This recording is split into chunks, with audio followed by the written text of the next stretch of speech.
তাজ্জব কাণ্ড, একই বুথে একসাথে নাম কাটা পড়ল 43 জন মহিলা ভোটারের। ঘটনাকে ঘিরে হুলস্থুল কাণ্ড হরিরামপুরের 47 নম্বর বুথে। এদিকে এদিন সকাল সকাল বুথে এসেও ভোট দিতে না পারায় নির্বাচন কমিশনের বিরুদ্ধে একরাশ ক্ষোভ উগরে দিলেন ক্ষুব্ধ ওই 43 জন মহিলা। যা নিয়ে মুখ খুলেছেন ওই কেন্দ্রের বিজেপি প্রার্থী সুকান্ত মজুমদার। তার অভিযোগ, যিনি এই ঘটনার পেছনে যুক্ত তাকে অবিলম্বে সাসপেন্ড করা উচিত। বিষয়টি নিয়ে জেলা নির্বাচন আধিকারিকের দ্বারস্থ হচ্ছেন। ঘটনাকে ঘিরে হুলস্থুল কাণ্ড হরিরামপুরের 47 নম্বর বুথে। এদিকে এদিন সকাল সকাল বুথে এসেও ভোট দিতে না পারায় নির্বাচন কমিশনের বিরুদ্ধে একরাশ ক্ষোভ উগরে দিলেন ক্ষুব্ধ ওই 43 জন মহিলা। জানিয়ে মুখ খুলছেন ওই কেন্দ্রের বিজেপি প্রার্থী সুকান্ত মজুমদার। তার অভিযোগ, যিনি এই ঘটনার পেছনে যুক্ত তাকে অবিলম্বে সাসপেন্ড করা উচিত। বিষয়টি নিয়ে জেলা নির্বাচন আধিকারিকের দ্বারস্থ হচ্ছেন।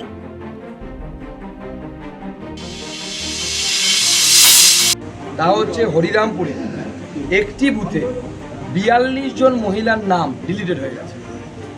একসাথে একটি বুথে 42 জন মহিলা ভোটার, তারা জীবিত, তারা সেখানেই থাকে, কিন্তু তাদের নাম নেই। আমি ডিএমকে বিষয়টি জানিয়েছি, কিন্তু অদ্ভুতভাবে কেন ডিলিট হলো এর তদন্ত হওয়া উচিত। কার গাফিলতি হয়েছে তাকে শোকজ এবং সাসপেন্ড হওয়া উচিত। এই কেন আপনি ভোট দিতে পারলেন না? আমি যখন যাই বললাম যে আমার ভোট স্লিপ আসেনি, আমার বাবা মা দাদা সবার আসছে কিন্তু আমার আসেনি।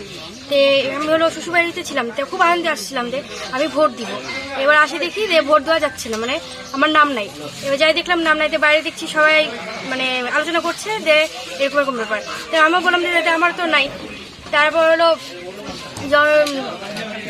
প্রতি বছরই কি আপনি ভোট দেন? হ্যাঁ, প্রতি বছরই দিই, প্রতি বছর এখানেই দিই ভোট। আচ্ছা,